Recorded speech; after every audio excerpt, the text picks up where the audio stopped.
Hi, and how are you all today? Now today I've got something a little bit different, and I'm going to be talking about this book. It's called Our Lives in Books, and it's compiled by Bob Stone.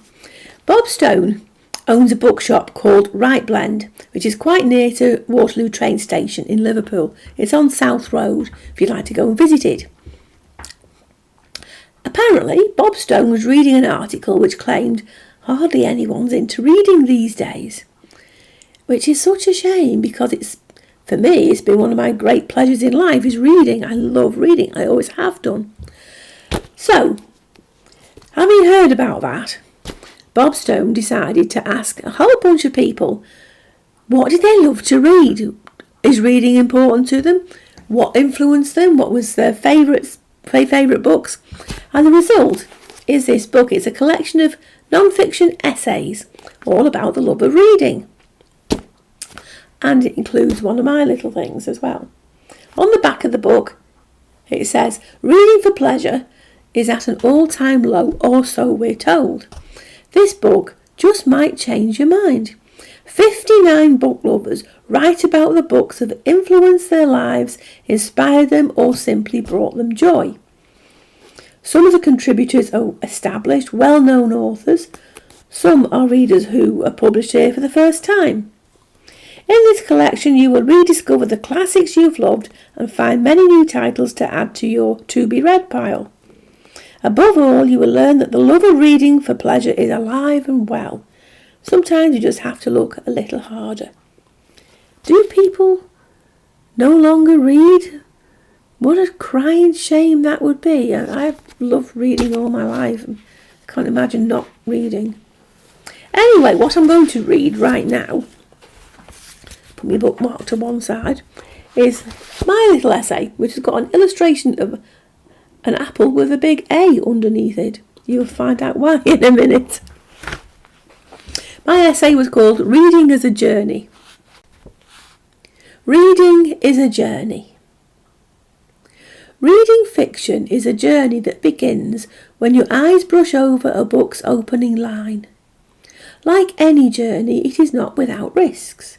You might dislike a story so much that the prospect of plodding to the final page becomes unbearable. You may also find yourself transported into fabulous realms of otherworldliness so enchanting that when you do reach the last line, you feel a very real tinge of regret. Many a writer first reached for pen and paper after parting company with fictional characters they loved. Their desire for the story to continue encouraged them to create something similarly inspiring, or at least to try to. One of my earliest memories is of a chunky book designed to be infant-proof. Its text went something like, A is for apple, B is for balloon, and so on, with each brightly coloured letter illustrated with a drawing of the relevant object. Every afternoon, Mum sat beside me as we toiled through the alphabet. Over time, through repetition, I became ready to progress to the delights of the family book box. This ordinary cardboard box, which lived on the floor beside the sofa, stored dog-eared ladybird classics, which is where my love of fairy tales was born. When reaching for the book box, you had to be careful not to press against the sofa arm, or it would crash violently sideways, this being an aged sofa bed with a tendency to adjust itself. Reading allowed escape into other worlds full of mystery, adventure, and interesting characters who felt like friends. Pauline, Petrova, and Posy were among my early literary companions, and they pirouetted through the pages of Ballet Shoes by Noel Streatfeild. They were unrelated orphans brought to London, where they attended a dance and theatre school. One girl becomes a dancer, another an actor, while the third, in delicious contrast, is more interested in being a mechanic. Not all literary friends need to be human. Elsa was big and furry, and if I met a lion in real life, like any sensible person, I'd be scared silly. Raised by humans, would this African lion ever learn to live a natural wild life? Joy Adamson clearly thought so, and she wrote about the highs and lows of teaching Elsa to achieve independence in Born Free, a book I read and reread as a child so many times it's a wonder the ink didn't wear away.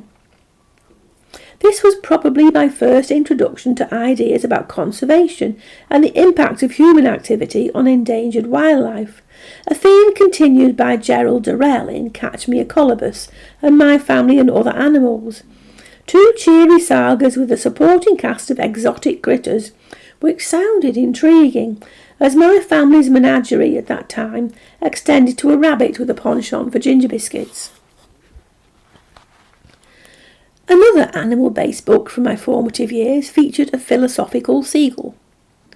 Jonathan Livingston Seagull by Richard Bach told the tale of a nonconformist bird who sought to rise above the mundane and achieve self-realization. Some critics dismiss the story as anthropomorphic nonsense, which proves two things. A, they miss the point, and B, opinions are as frequently occurring as elbows and oftentimes less useful. If Jonathan was the first openly philosophical book I ever read, it certainly wasn't the last. My explorations gradually led me to many more, such as John G. Bennett's Idiots in Paris, which described his time as a student of the philosopher G.I. Gurdjieff, or the trilogy of books by classical composer and artist Cyril Scott, who documented his experiences with his own anonymous spiritual teacher. Another lovely book was Brother of the Third Degree by William L. Garver, which described the activities of a secret occult order. One of life's quiet pleasures is to browse an independent bookshop, with that musty aroma of aging paper or the sharper scent of new ink, and to pluck some promising tome from crowded shelves. The cover or title might pique your curiosity. Perhaps the author's name brings to mind a friend's recommendation, or maybe you'll take a leap of faith on something completely unknown to you.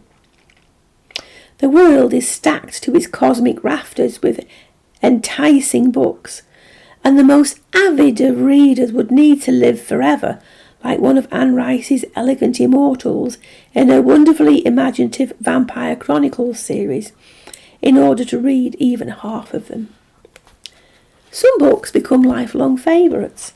Rice's Armand is one such novel, which I've enjoyed many times, for the complexity of Armand's character and the long span of history woven through his turbulent story. I first read Evelyn Waugh's Brideshead Revisited after watching ITV's adaptation starring Anthony Andrews, Jeremy Irons, Phoebe Nichols and Diane Quick.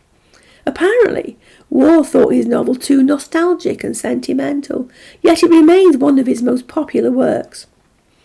I have revisited Bridesmaid many times over the years, enjoying its lyrical and languid prose, and finding layers of nuance which had escaped me when younger. Fiction, non-fiction and poetry fill my shelves, along with a lot of art books, and where else do fact and fancy meet so completely than in art? My most recent purchase is Philip Larkin's collected poems. I will dodge listing all but the few books I've mentioned here, and encourage reliance on your own intuition rather than following someone else's literary choices. Go with whatever catches your attention, especially if it's in a genre that you'd not typically choose. You're bound to come across books you enjoy and others you don't, but an individual's personal taste isn't a measure of an author's skill. Some people like to work their way through the classics, feeling a genuine sense of accomplishment. Other people attempt those same classic novels and wind up hurling them at a wall from sheer boredom. Either response is fine. It's your reading journey, after all. So that was my little essay in this book, and you'll find it alongside some really well-known authors. Ramsey Campbell, Hilary Banks, Paul Magers, sorry if I've mispronounced that surname. So many names that I recognise. Jude Lennon, Samantha Giles, you know her from TV, Kath Cassidy. There's so many, and there's also Kath Holland, who is a well-known local DJ and poet. And right at the back, which is really sweet, you've got two little stories, two little contributions here by Angel May, who's 11 years old, and Elodie, who's just 9. So fancy being 9 years old and being published already. Isn't that lovely? I think that's wonderful. Good luck to both of them with their long, hopefully, writing careers. If they choose to go into writing. They probably need their heads testing if they do, but that's writers for you. Anyway, you can pick up a copy of this on Amazon. I'll leave a link for it down below. There's loads to read. It's a packed book full of stuff. I haven't finished reading it yet either, and I've had it nearly a fortnight. So, see you again soon. Thanks for watching. And if you like this, click the like button. Subscribe in that button down there. And see you again next time. Bye.